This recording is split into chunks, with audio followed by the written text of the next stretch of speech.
got a long way to go. Creepy little monkey. Wow, this is special. This is very, very unusual. What? What is it? It's, Hiya. Hello. Hi. Hello. Great to have you here. Thank you. Do you know what's really strange is that they will have, the people listening, will have just heard the intro to this podcast. Yes. And we've not even heard it yet. But I know it's good. Welcome. We loved it. That can be how we can start. Yeah, welcome. Thank you. Come on. Everyone calm down. Everyone just calm down. Welcome to our podcast. I like that. It's great to see so many of you here tonight. And also keen to know the subject of tonight's podcast, which is going to be Snowwhite. Right, yeah, we're going to talk about different Disney films, and today we're going to talk about Snowwhite. Snowwhite and the Seven Dwarfs, which is a hugely important film, not just for Disney and children everywhere, but just in the history of cinema. It was 1937. 1937. Nice. You pulled that one out of the air. Yeah, there. a bit of fact for you. It's widely accepted as the first ever feature-length animated film. We'll talk about this as the podcast progresses, my friend. But there's obviously there was lots of different names, proposed names for the dwarfs. Yes. I think legend has it there was a list of 50 names, and a couple of them that ended up being dwarfs weren't on the original list. And they didn't figure it out until pretty late on. In the workings of things. Yeah, my favourite one that I found out that they were going to call them was Awful. Stinking of meat. Yeah, no. Apparently, he lied and he stole things and he was dirty and he. Oh, right, that kind of awful, not awful as in awful. No, it was just so there's going to be Happy, Doc, Grumpy, Dopey, and Awful. just a really horrible person. Yeah, there's also Big O Ego. It's another really good one. Rapey. Yeah. There's the bush kangaroo. Yeah, there's a few good sort of suggestions, but of course the 7 that made it through. This is a fun game that we can start with. Let's not name. Everyone goes, oh, this would be great. Let's name them. Just because you've got some kind of crazy memory that you can remember things. I don't even know if I can name them. I've not thought about it. I was just going to try and challenge you. So my memory is so bad. I don't even know what film we're talking about right now. It's the one with the little people. All right. Okay. So I was about to say Dumpy. That's a good start, isn't it? Grumpy, Dopey, Sleepy, Slashy, Rapey, Ginger, and Floss. That's and Alex. That was a horrible sound that they just heard. That was me snorting vodka and coke out my nose as you once again managed to put the word rapey in for the second time within the first few minutes of the podcast. I thought you wouldn't expect it to return so quickly. I did, and they never do. Yeah. Anyway, rapey is not one of them. Grumpy, homeless. Right, stop it. You're not going to get it. Wait, I will. Okay. The two ones that I never can get are Bashful and Doc. And you've got them. They don't end in a Y. And so you've got them, they're there. The rest are history. Yeah. I don't even need to say the rest. No, history would be a rubbish name for one of them. History, yeah. So, Bashful Doc. Grumpy, Sneezy, Sleepy, Dopey, Churlish. Bashful now, we got Bashful. Grumpy, Sleepy, Sneezy, Dodie. It'll be Happy. Happy is the final one. There you go. I think we did that correctly. There's no way of knowing until we listen to it back. There's absolutely no way of knowing. Giving us abuse. So we're going to talk about all 7 of those dwarves if we remember their names. In that way, constantly, in 5 minutes, we're just going to ask that question every 5 minutes. That's all this podcast is. No, we're going to talk about everything about the film. I mean, why it was important to us. Why some people would argue it was very important for cinema in general. And basically, we want to do this with all the Disney films. Really, we're big Disney fanatics. That's why we're here, and there's a lot of controversy. I almost say controversy, which is the wrong way to pronounce that word, surrounding Disney as a whole. The Disney hole. So will you stop it? What is wrong with you? I'm trying to participate. You're going for the cheap gags. But no, what you're doing is exactly what I was thinking in my head, which is why I'm staring at you like this. So I was like, we should maybe do what you did, and then I've interrupted that. So now we carry on. But the point was, we're a bit where we can introduce what we're trying to do with the podcast in general, not particularly this podcast, which is what you started to get into. And Sorry, that's why yes, I that got apologise. weird. So yeah, Good. carry on doing Right. that. Good, right, yeah, so we're going to do a lot of podcasts where I get interrupted by Ross. Yes, you'll hear probably hardly any of them. We'll edit them down. Ross's stream of conscious thought that is to ruin most of his real life experiences. And True. so we're going to discuss all the controversy, all your favourite bits. We welcome as many tweets and Facebook comments, things like that, giving us things to discuss. Especially when we get on to the more famous controversial films, things like Beauty and the Beast and Little Mermaid. There's a lot of, throughout Disney's history, there's been a lot of claims of racism, misogyny, all these kind of things, and we genuinely would like to touch on them and discuss those kind of things, but also why they're great and why they're fun. So ladies and gentlemen, welcome to the first of our Disney podcasts, and this is Snow White and the Seven Dwarfs. But we've done this bit. I know, but what I'm thinking is then we could put the music, some kind of noise in there. Right, okay, ready? So we can Noise now! Great. So yeah, let's get started. Okay. What did you like about it?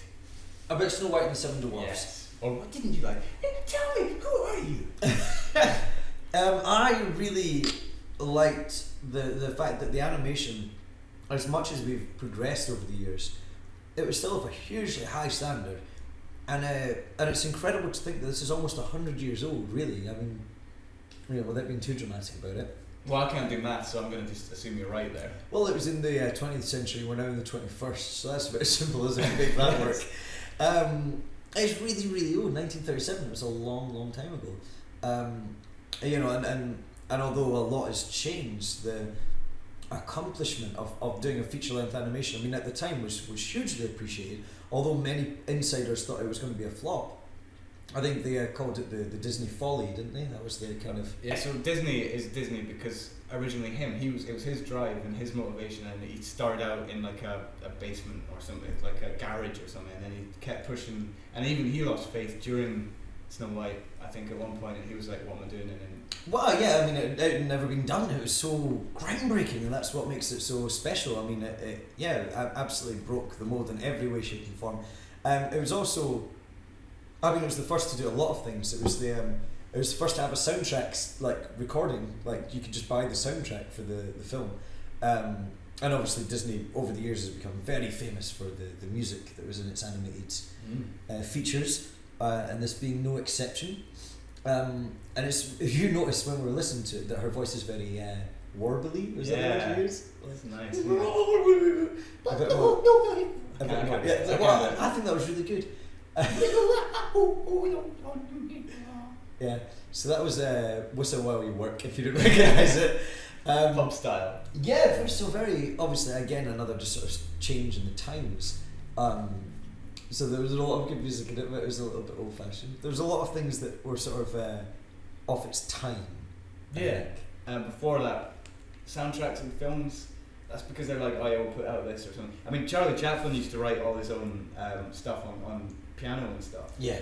But If you can't see Ross right now, but you should know that his mime for piano is very similar to his mime for puppets and his mime for making cake. And also patting lots of orphans on the head. You're playing them like bongos. Yeah, I'm patting them on the head and well done. Well done, orphans. Carry on. Why are you congratulating the orphans? I don't know, I've not.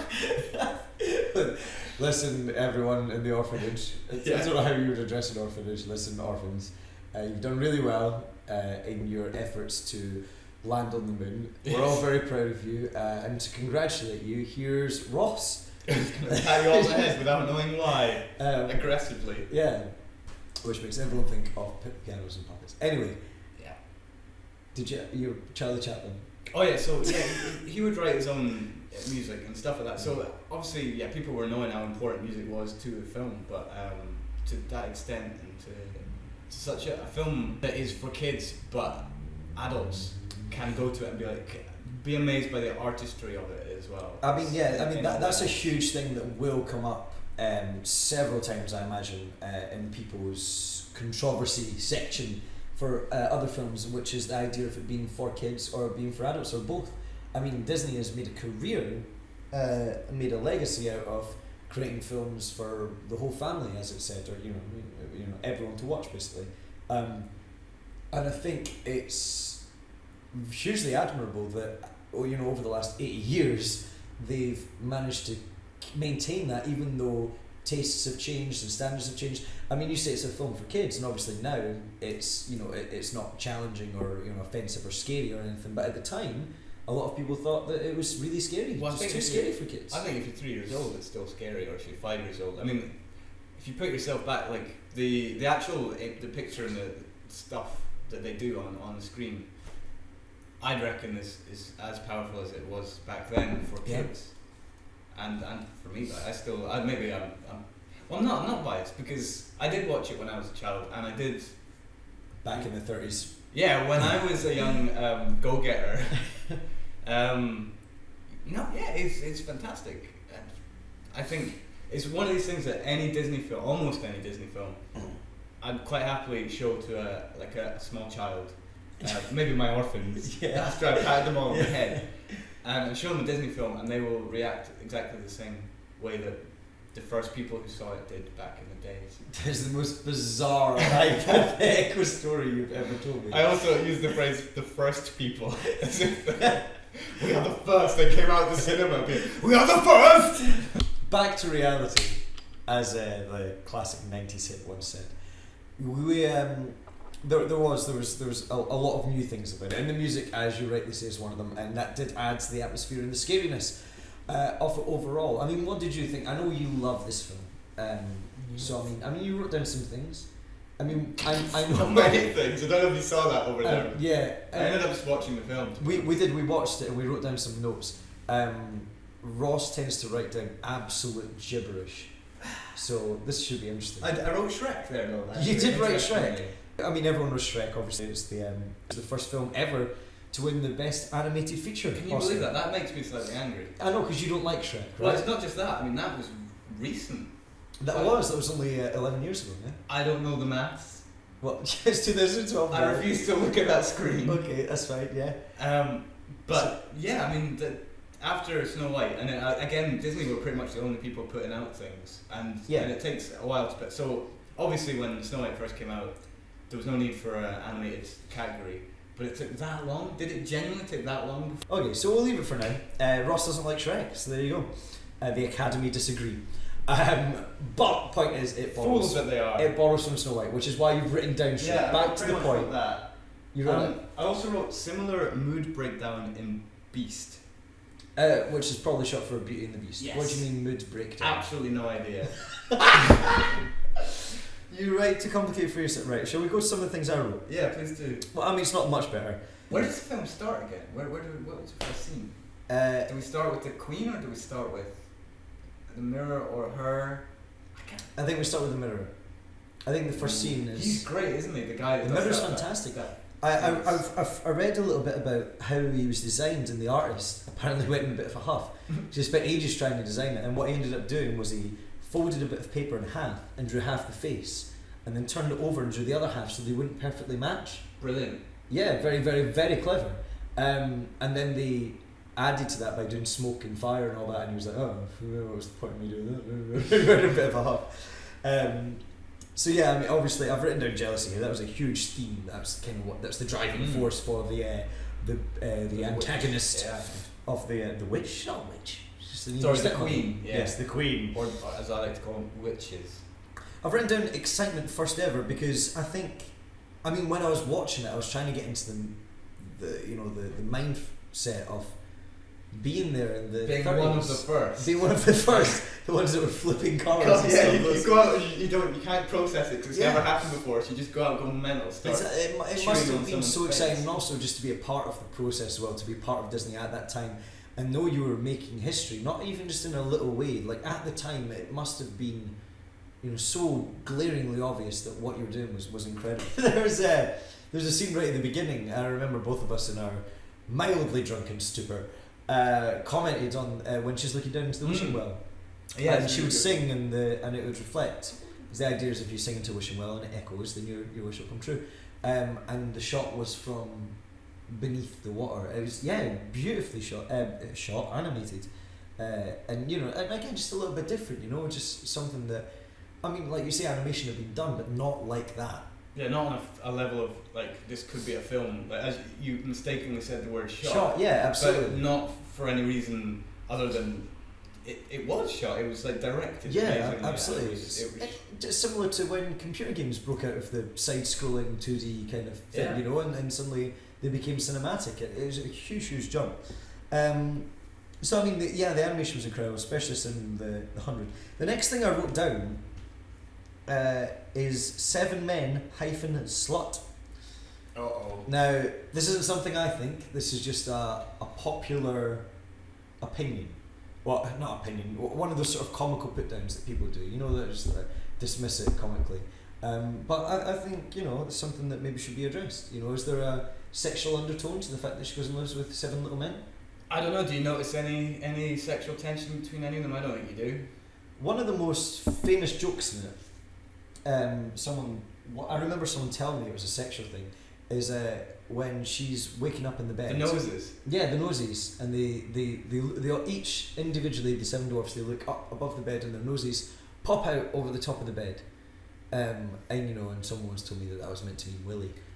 Well, that's one of the scenes where, like if you read the stuff, apparently he was, when they were making the thing, he was like, I think the most important thing we should focus on is the comedy of it. Yeah, he offered a commission based. Yeah. For gags, for visual gags. He was like, they'll give you, I think it's like $50 in now money. I think it was. He didn't put it like that. He was like, I'll give $50 in future money. Cool, thanks, man. I think it was $5 a gag. Yeah, which is equivalent at to the time. Yeah, now. which one of the animators has and said. That's one of them. And again, it's like coming down to this thing of people think, oh yeah, there's Disney films are full of all these things, and it's Disney himself who's putting them in, and now he's a part of a driving force of trying to improve animation and make things work. And whether or not that was the original, the nose is gonna. To be honest, my penis doesn't look much like a nose. No, their noses don't look much like a nose. Yeah. So there's another bit you notice as well, though, when they're doing the cleaning, and I think it's the deer puts its tail through a hole in the chair. Oh yeah. And sort of swirls it to dust it. And you were like, oh, sexy time. But I think that just goes to show that you're a pervert. I like deer. Yeah, and you get turned on by Mr. Sheen. Well, interesting chairs as well are always something that I'm fascinated by. Strange holes in chairs. Monogamy with mahogany. But again, it's not something that kids should ever even look at and be like, oh, well, that's I see him in the chair. Yes. I see him running in the chair. But yeah, you're totally right. It's very difficult to prove whether or not that was intentional. I think we think the same on this, but it's something again we will tackle more with some of the later ones, especially. But the overall question, I think we should do a roundup one, or a couple towards the end as well over our overall opinions, and that is definitely one of the questions, a long running question throughout Disney animated classics is, if there is there sexual undertone, and if there is it important? Yeah. Which is again something we can come to a conclusion later, but I think at the moment we're both of the position that it's not that important. Well, we should probably take each one as it comes. So yeah, absolutely. So pun, innuendo. So from this, Snow White. A girl asked me for an innuendo, so I gave her one. But don't. Pun points. We'll put sound effect in there. We'll put laughter. Yeah, we won't mess around with our phones again. That ended up badly last time. That'll probably sound rubbish as well. Yeah, but so in this instance, noses over the bed.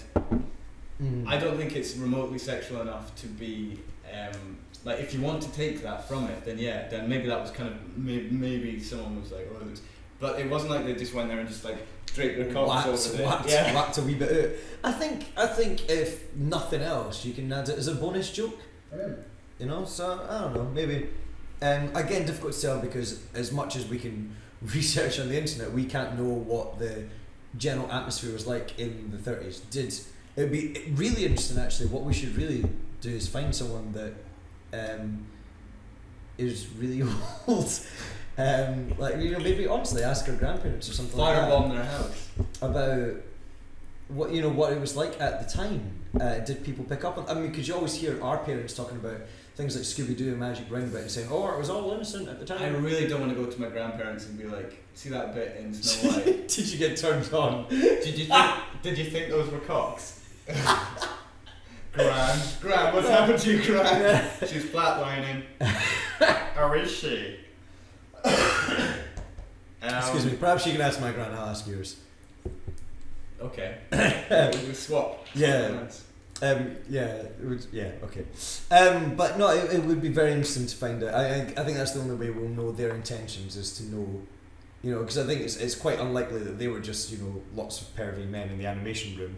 I think the only reason they would do that is if there was a public. I think if you knew animators, it's probably more likely that they were. Okay, fair enough. But yeah, at the end of the day, I mean, it's like Benny Hill style humor at best, and no one ever. I was about to say no one ever goes, "Hey, that was really sexist," but they do for Benny Hill. Exactly. I think this is an interesting thing as well. I mean, working with old people, as I have done for the last couple of years, I've been an entertainer for the elderly primarily, and working on cruise ships and whatnot. And you quickly learn that quite the opposite of, I mean, they do get easily offended by certain things, but their standards are very strange. I mean, the kind of Jim Davidson kind of humour that they all tend to love would offend people of our generation, and yet they'll get offended by the strangest things, but they love a bit of smut. Yeah. As long as you don't actually never say cock in front of an old lady, she'll I love the way you've learned that. It's like something you've learned. That's the captain spoke to me and said, "Look, no, it's true. You can't come straight out with it, but they love it if it's hidden. No, they love cock. It's a hidden cock. Yeah, shut up. They do. They love smutty innuendos. They love all the implication of dirtiness. And I think that does come from a generation where, probably from kids' films. That would make sense if it was a case of say it in a way that not everyone will understand, but we can. That's really enjoyable. Yeah. But if you do it in another way, it's just disgusting. And I understand that. I relate to that. I think that's admirable. So yeah, it probably just comes down to that. But anyway, I'm going to carry on with what I've written down, because the rest of what you've written down. Do you write something about someone with 8 tits? Yeah. But then I went into what did you write about 8 tits? 8 Tit Samuels. She or he has 8 tits. Was all. I think it was a character idea for a sitcom. Yeah. And then I started going on about Superman. I think this was after we watched the film. So I ended up I wrote that much and then just watched the film. Yeah. And then afterwards I was just like, because CGI is Superman's new cloak's going to be CGI, and I was like, why? Okay, so we need to do a Superman podcast as well. Just quickly, do you like Superman? He's alright, yeah. He's alright. Yeah, I noticed there was a really abrupt plot. Again, not abrupt plot, but I don't know, there was no... if they were to make that film again now, I think there would be a lot more backstory, a lot more character development, things like that, whereas that was very much, here's the Queen, here's her evil plan. There's the princess, or Snow White, she's there for this purpose, and that's not...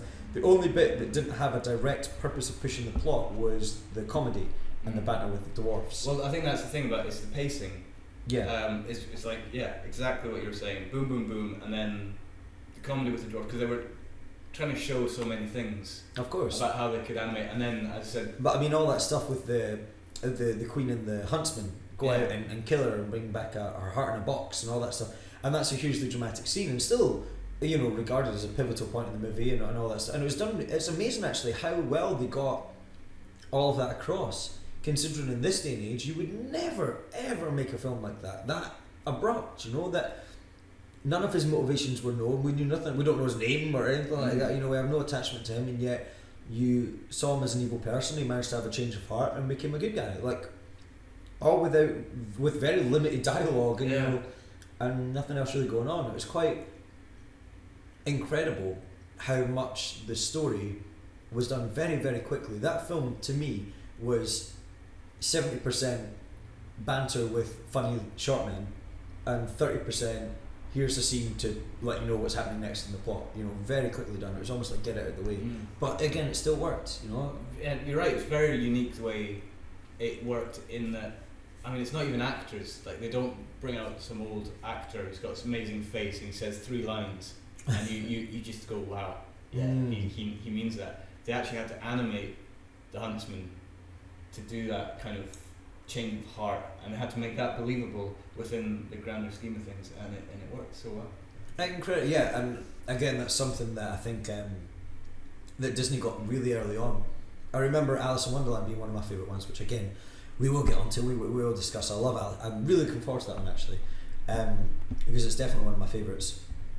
And one of the things about it is their ability to convey emotions in the faces is something that Disney has always just been way ahead on, and really incredible to do. I mean, you look back at the shorter animations that were done before, and the animation was incredible and it was a lot of fun and stuff, but I think that's what really set aside Disney features from general Warner Brothers or Disney shorts, and that was relating to the characters, getting actual emotion across without using words, without saying I'm happy or I'm sad, being able to do it subtly. Incredibly well done, and they managed to do it even in this. I wrote down little details as well, and the well, we talked about the well with the wishing well, but also the little things like when the huntsman took out his knife, gleaming, and it gleamed in the sunlight. Little things that they didn't need to put in there, but that just made it that little bit extra. Other animators that weren't involved in that whole project would have been watching that going, ooh, wish I thought that. Yeah, so yeah, raising the bar. What do you think about the idea of it being sexist? She turns up in a men's house. She cooks for them. She cleans for them. I mean, is that sexist? Is that whole? Again, obviously, at the time, it was just how it was accepted. A woman looked after a man and did all those domestic things. Was that seen as promoting that? Is that a bad thing? I don't know. I don't really like thinking about things like this too much. Because I mean, if you're coming at it from a feminist point of view, I mean the queen, it's a queen and she's all powerful, and but then you'd be like, oh yeah, but she's vain because she's a lady, and ladies are vain, and they okay, fine. You've got Snow White, she's the hero. I'll make these arguments genuinely, because these arguments are important. These points are valid. I mean, we're men. Rawr. Oh yeah, hell yeah. So manly. Oh man. Man, you don't want a high five? No, I'm too manly for that. Oh, okay. Fist pump? High cock. So let's imagine there's a really angry feminist here.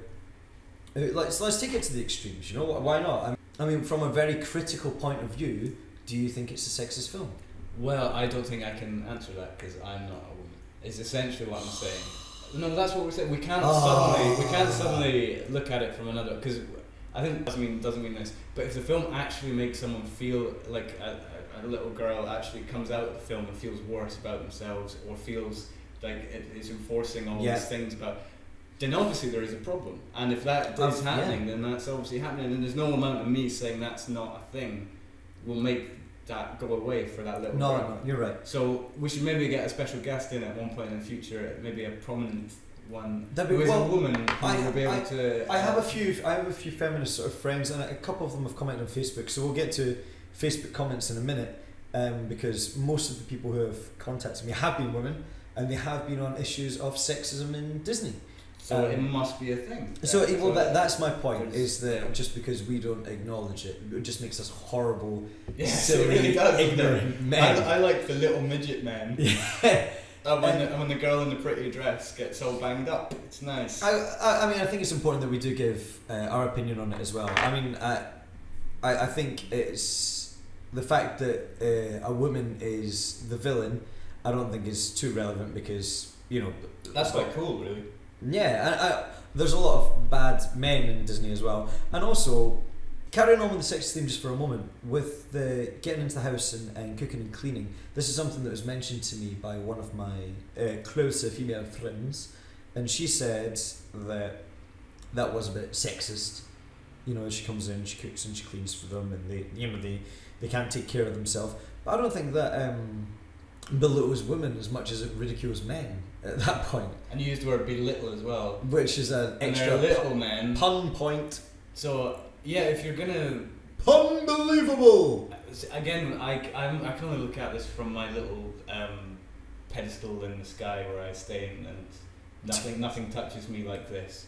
But if someone's going to complain that she goes in and cleans the house, you're like, well, that could easily have been a male character, and he still could have come in and seen a complete thing and then fixed it, and then people have been complaining, oh, a man comes in and fixes things, does it? Very, very interesting point. There's no way that story, or any story really, you can mold them into any thing you want to complain about, really. Yeah, very good point. I think it's to summarise, I guess. There's a lot of debate and concern over the idea that she lives in a house with 7 men and she looks after them. So it'd be interesting to hear your thoughts on it, listeners. Message us, let us know, comment. What do you think that it ridicules men, the fact that she has to come in and fix everything for them? Well, the other one, which your friend I think posted, was how rubbish the Prince characters are continuously in Disney. Yeah, shall we look at the comments that some people have made? But it's an interesting one because what we're talking about with the whole gender issues and stuff. Yeah. So to be honest, as someone who really loves the films, that would be the thing that annoys me the most. Is like the characters who are supposed to be that come in at the end are so. They're not. They're nothing. They're just these things that come in at the end. Archetypal. I'm a man. Yeah. Who's reasonably handsome and who can sing. And they're like, cool, yeah, you'll do. And it's like, well, hold on, where's his? Like sometimes make him battle through thorns or something, but yeah, well, he doesn't do anything interesting. They can usually ride a horse. Usually ride a horse and sing. And I mean, this is one of the comments here, from Helen Louise. I have a million questions. She says, for one, why is it we always hear the backstory of the fairy tale princess but never the Prince Charming? So this is what we're talking about. Yeah. Which is absolutely true. I mean, we hear all about the women. We relate to the princess. We love her. But again, I guess this is probably why girls grow up and have a favourite Disney princess and very few boys grow up to have a favourite Disney prince, you know? And you could also say from a story point of view, you're actually asking for another film because the film is about Snow White. It's not about Prince Charming. Very true. He's not the hero. He's just the end. Yes, he's not an eponymous character. He's just He's there to serve the woman, I guess. He's there to serve the plot. I mean, you could hear a little bit more. Helen Louise takes it a bit further, though. It's not just an objection to storytelling and character development. Are we supposed to take it on word that these princes have always been whiter than white? And if these princes are so charming, brackets, which I suspect they are not. Oh, she has theories. Brackets, she has suspicions at least. Yeah. Why create the illusion in young girls' minds that they too will grow up and find their Prince charming? It merely adds to their disappointment later in life. Now, Helen Louise, you sound bitter. Gotta be honest.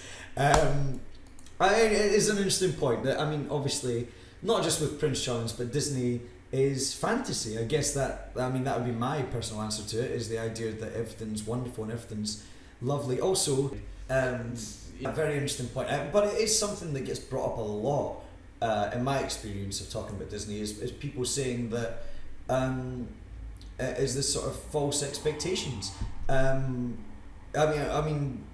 I think to scapegoat Disney for the fact that we grow up and realise that life isn't going to necessarily be happily ever after, living in a big castle with a handsome man on a horse. I don't think that's necessarily fair. I mean, the princes, I don't necessarily think they're either painted as whiter than white either. They're just not painted at all. Don't know who they are. They could be like some kind of drunken idiots that come in at the end. Yeah. Like they just came in at the right moment. She's like, "Yep, you'll do." Bye. I think it is. I mean, someone mentioned on one of my other threads about Little Mermaid, which again we will talk about, but she specifically mentioned the fact that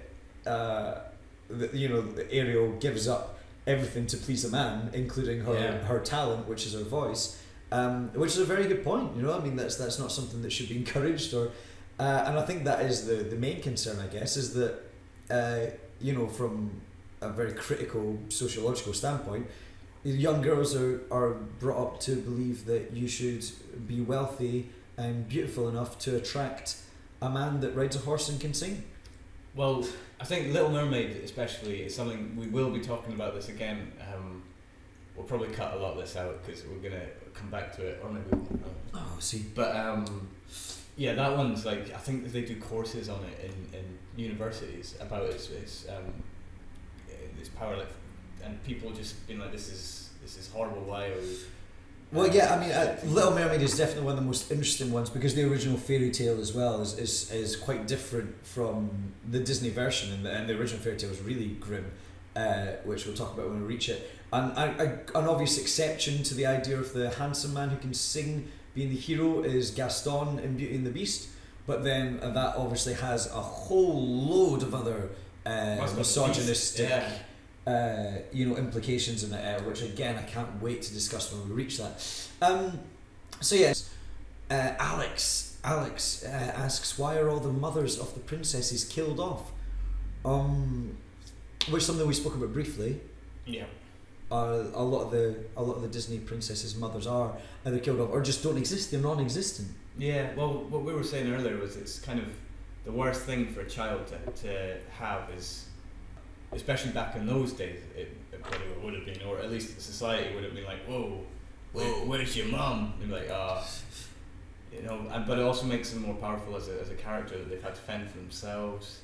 Yeah. Or they've got this huge loss, and it's a parental loss, whether it's the man or the woman, like we were talking about. Princess and the Frog being, it was a single parent. It was the man that brought up the child. But in the olden days, it was a lot of time it was the mum, and then the child would have to look after the mum, or the child was in a place where evil stepsisters or stepmoms or step. I think this is again something that will come up a lot as we go through the timeline of Disney animated things. I think this has changed as society has changed. I think that the idea of,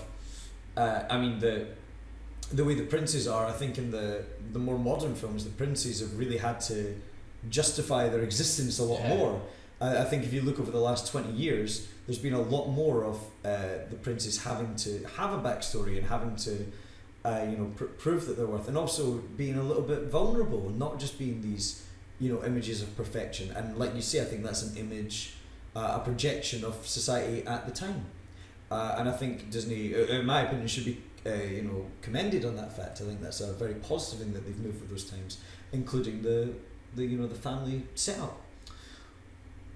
We've got another question. Why are 6 of the dwarfs named after an action apart from Doc? Why is he even called Doc? That's a good question, considering they had so many options. They did have a lot of options. I think he was supposed to be a leader, and Doc sounds like you're right. And That's exactly what I was going to say. Doc was back in those days, back in the society. Then Doc was it was like saying boss. No, you're right, boss. What's up, Jack? What's up, Doc? Yeah, of course. I mean that wasn't just Bugs Bunny that came up with that. In fact, this was before Bugs Bunny. It was to answer your question as naively as we can. As far as I'm aware, and I think Ross agrees, Doc I think was a term of endearment and respect at the time, and Doc was meant to be the leader of the 7 dwarfs, and also not giving him an action name again makes him stand out from the rest. So yeah, hopefully that's a good enough answer. All right, so back to the film now. Next point. I'll continue talking. Racism. So we talked about sexism in length. Racism is another thing that gets brought up a lot. Did you think Snow White was racist? Well, there weren't, as far as I could tell, there weren't any black people in it. As far as you can tell, they might have been hiding in the woods, is what you're saying.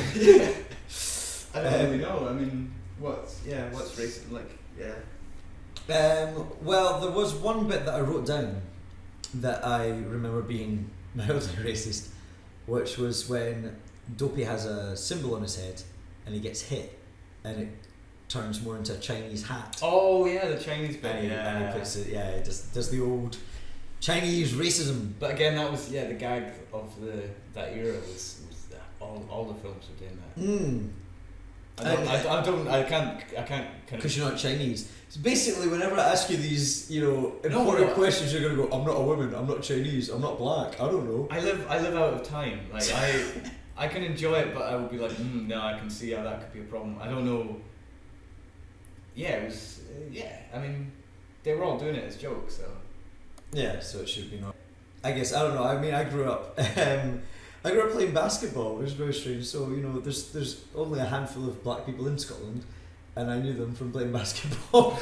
And so I mean, racism was never ever an issue, and until I went down to England and it was an issue. It was but I didn't know that. It was something. Racism was something that was always joked about when I grew up because it was so ridiculous. Does that make sense? Yeah, it does.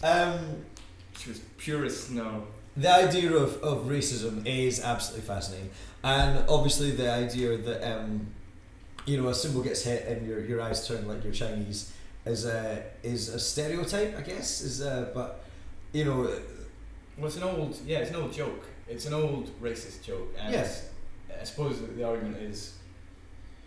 But it was socially accepted at the time in that media. So I don't think that stands Disney out as racist. I think that's exactly, the important point. I mean, every single film. It's not like they did that and everyone went, "Ooh, that's a bit racist." Because do you know what I mean? At the time, that wasn't at all. In fact, it wasn't until very recently. You're talking the last 20 years, really. That.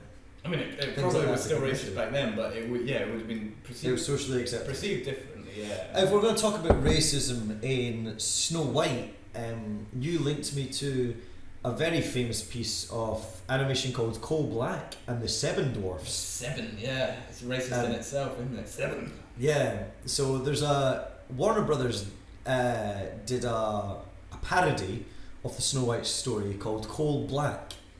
And in fact, the main character was called So White, I think. That was her name, but she was black, and she was the only one that was animated as an actual black person, whereas everyone else was animated more stereotypically as almost like white people in blackface kind of thing, with the huge lips and the small noses and the big eyes and the silly walks and the hooting and all that stuff. And it was all very. I mean, you watch. It's banned now. It's actually banned. It's never been officially released. It's part of what's it called, the Censored 11, Censored 10. Do you know about this? I don't know. I've seen a lot of. There's a shit ton of especially Looney Tunes stuff. Yeah, well, that's been banned because it's incredibly, and it's all the war stuff. Yeah. I mean, the stuff they brought down in the war was, again, at the time completely socially accepted, but looking back is seen as hugely inappropriate. Coal Black is very interesting because even to this day it's defended by film historians. They consider it one of the greatest pieces of animation ever. You can YouTube it, guys, if you want. We'll probably put a link. Yeah, we should put a link in this. When we figure out what exactly we're going to put this up. We'll put links to things. We'll have a link to the Coal Black video. It's not easy to get your hands on, but you can find it online. It is a wonderful piece of animation, but hugely what people would call now racist. What some people would argue is just stereotypical. That's clearly a thing, but again, we'll need to bring specialists in. Or are you saying we should bring in some ethnic minorities? Probably it would be. We can't say. We're going to end up with a living room filled with old people and women and just general minorities. It's like my family reunion. Check out Coal Black if you want a bit of a racist Snow White. That was the point. Also, if you want to discuss racism and stuff, but this is the first animation, so it's pretty much the one that everything else has been defined on. This is minor racism at best, I reckon. Otherwise, minor racism at best. I don't know. I'm not. What an incredible thing to say. I think most people nowadays wouldn't give a shit about it. Most Chinese, Oriental people, anyone like that, would probably just be like, oh, well, they've probably seen it a million times. You think it's less of an issue now than it was then? I hugely disagree. I think for films being made now, yes, because the culture wouldn't allow it, and people would be like straight on it. But I think we're allowed. There's a little bit of leeway. It's like my old gran. She calls a guy John the Jew.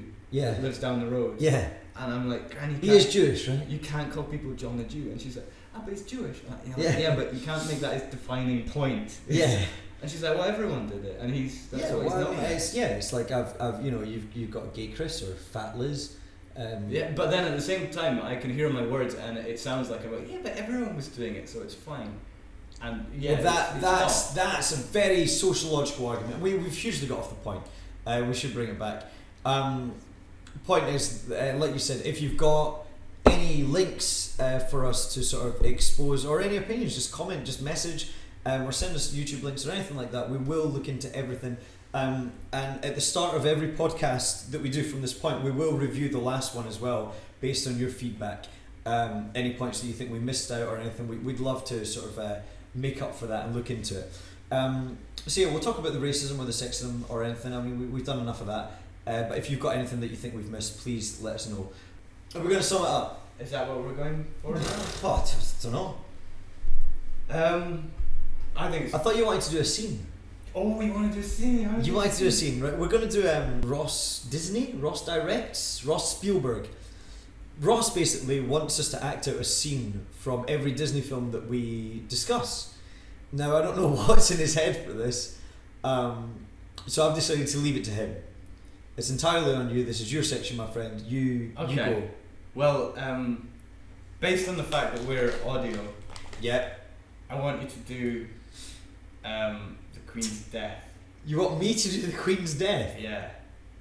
I can't even. I want boulders. I want thunder, lightning, a horrible old hag getting destroyed. Right, so let's talk. For those that haven't just watched it, let's talk me over. Give me my motivation. What's just happened? So, I'll get into character. I think you just gave Snow White the apple. Yeah. And all the animals run through the forest. You can maybe do that. You can maybe do that. I'll try. I don't know. I don't want to direct you, but you probably want to do that. So the animals run through the forest and they're getting the dwarves, and the dwarves are like, what's going on? And they're all pulling at their clothes and like, come quick. And they go in and they find out what's been happening and like, oh shit.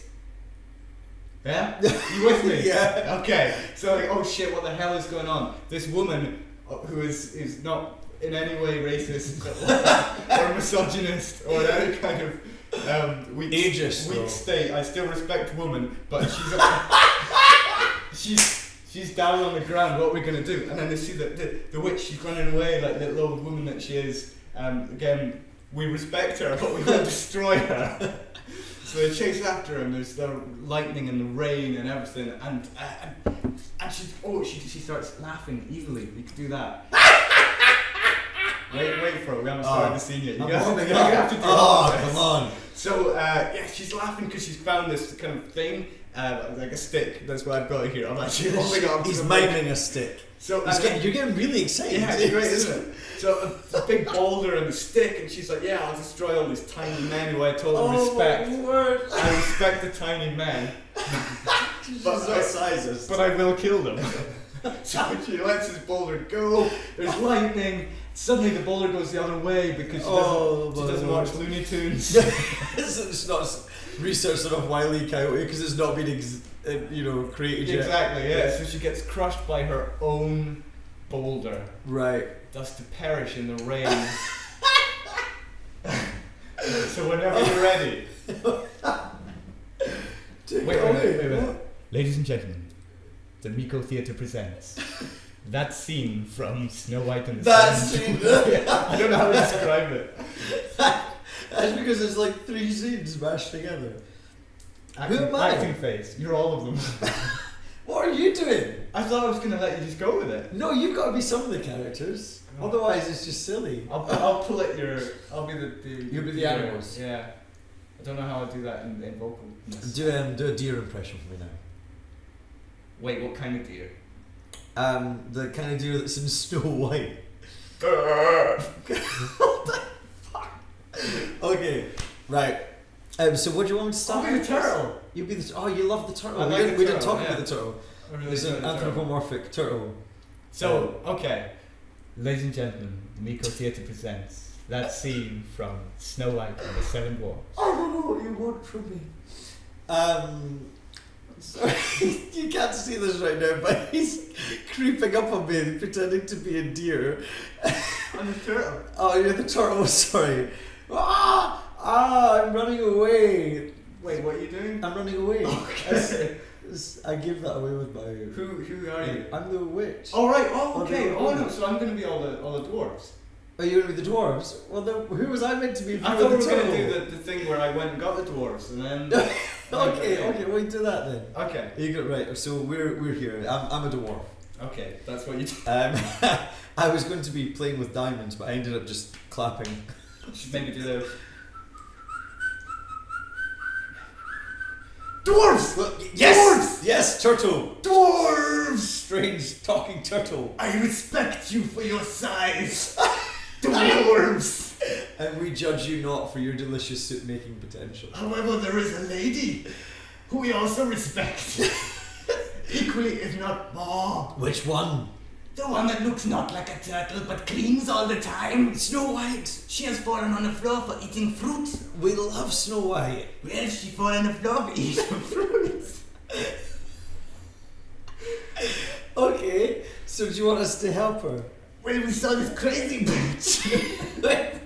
What kind of crazy bitch? Oh, she was all white hair, crazy, running about cackling. Okay. I don't know who I am anymore. You might have been Rasta at the end. Okay, you run about cackling, I don't know. The patient man rise to donkey. Back to the scene. Sorry. Stop corpsing. So anyway, all 7 dwarves that you are. Yes. That was me being dopey because he doesn't speak. Who we respect for his difference. However, what are you going to do about it? We're gonna go and get her. Come on, man. Oh no, do it faster. Oh, look. I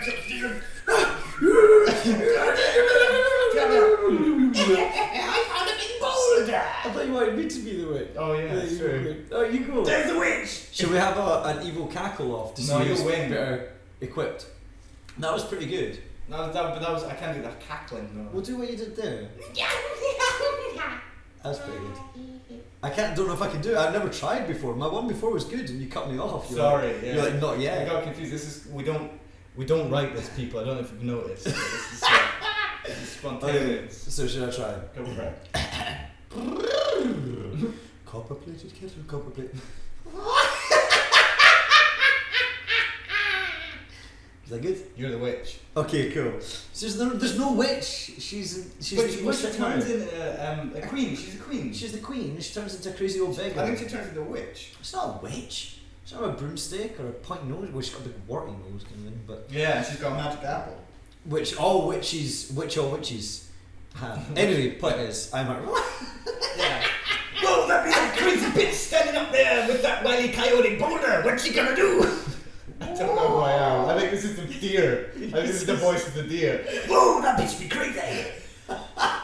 Where are the dwarves? They're all over there. Over there. They're busy talking amongst themselves. Well, let me push this boulder onto everyone.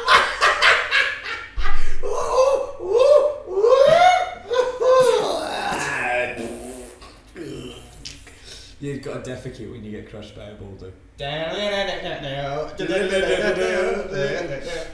Cross Brandon. And scene. Okay, did I get the job? You're hired. Cool. As who? All of them. Yeah. All of the dwarves. Okay, so if you're interested in seeing the Miko and Ross Snow White stage show, we will be performing it at the Edinburgh Festival next year. And we don't have a venue or a license. Or it probably won't be that. Or yeah, it won't exist. Ignore what I just said. It's all a lie. Right, can we get back to sanity? We're going to wrap up. Yeah, we were. We're going to be like, this is it then. Okay. Was there anything else? Well, I think we've covered it all. It was the first film. It was very important. It was groundbreaking in every way. It will go down in history. I mean, our children's children will know of Snow White and the Seven Dwarfs. Yeah, I mean, I think it deserves its place in everyone's top 10. I think it should be. Well, now that's a claim. You're saying top 10 Yeah. Disney films or all of together films or animated films? I or? think it's the shining beacon of animated. I mean, everything's judged by that. For me, anyway, I judge everything by that. Like, I go and buy some crisps, and I'm like, wait a minute, is that better than Snow White? And the guy's like, no. In summary, great film, very important. It will go down in history. Not as controversial, anywhere near as controversial as many of the other animated films that are yet to come. I think there's going to be a lot of fun with some of these podcasts. There's going to be a lot of points that people want to debate. A lot of people don't like a lot of Disney films, and a lot of people absolutely love them. Let us know, what is your favourite Disney film? What is your least favourite Disney film, and why? What do you hate? What do you love? What should we be discussing for you? Well, the other thing, as we said before, is if you know of animated stuff or even films from the era that we were talking about, I think we've not figured out yet, but we might be doing eras like decades as opposed to... Yeah, there's a lot of Disney films, and there's a lot of them that are less in demand, I guess you could say. I mean, there's films that, you know, people want to hear a full episode on, and there's other Disney films that, you know, but that's irrelevant to how significant they are or how worthy they are. But maybe, you know, people don't want to hear about the Rescuers Down Under as much as they want to hear about Aladdin. So okay, so that's us really. We should probably do a little song and dance and leave the room now and let them talk amongst themselves. thank you very much for listening to Ross and Miko Happily Ever After, the first podcast featuring on Snow White and the Seven Dwarfs. Please let us know what you think. Your opinions, where we were wrong, where we were right, or things that perhaps we didn't touch on and we could improve upon for next time. Ross? Thank you. Have a nice day. Yay. Done. Done? Done. Done.